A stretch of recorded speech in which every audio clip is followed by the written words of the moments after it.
দোল পূর্ণিমার দিন সকালবেলা দেখো গোপালাকে সুন্দর করে স্নান করিয়ে আমার খুব ইচ্ছা হচ্ছিল একটু ফুল ছিঁড়ে একটু পুষ্পবৃষ্টির মতন করে ফুল মাথার ওপর দিয়ে ফেলতে।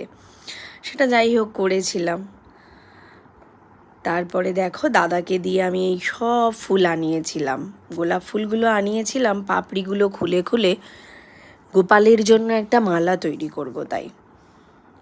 আর এই সাদা চেরি, হলুদ চেরিটা আমি এই বছর প্রথমেই দেখলাম, সেইগুলো দিয়ে গেঁথে গেঁথে ফুলের একটা মুকুটও পরিয়ে দিয়েছিলাম। দেখো নতুন জামা একটা পরিয়েছিলাম, আর এই যে মালাটা আমি গেঁথেছিলাম ফুলের পাপড়ি খুলে খুলে।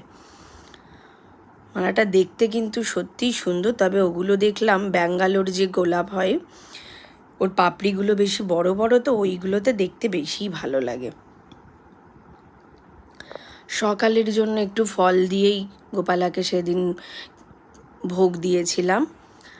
আর বিকেলবেলা ওই 5টা 45 পূর্ণিমা লাগার পরে সমস্ত ভোগ তৈরি করে গোপালকে নিবেদন করেছিলাম।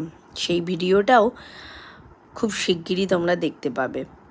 দেখো তোমরা একটু দেখে আমাকে কমেন্টে জানিও কিন্তু গোপালকে কেমন লাগছে। শুধু মনে হচ্ছিল কি গোপালের দিকে তাকিয়ে বসে থাকি। এই ফুল দিয়ে সাজানোর পর এত সুন্দর দেখতে লাগছিল কি বলবো।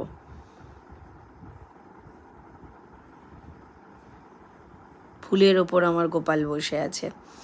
তারপর চলো এই যে দেখো এই টগর ফুলের ডাল একটা জেঠিমা আমাকে দিয়ে পাঠিয়েছিল, মামনের মা। দেখো প্রতিদিন দুটো একটা করে এই গাছটাতে ফুল ফুটছে।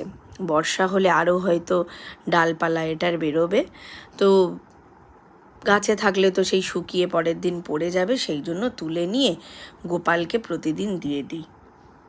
গোপালের চরণে থাক, গোপালও পেল আমার গাছটার ফুল, সেই জন্য আমি নষ্ট করি না।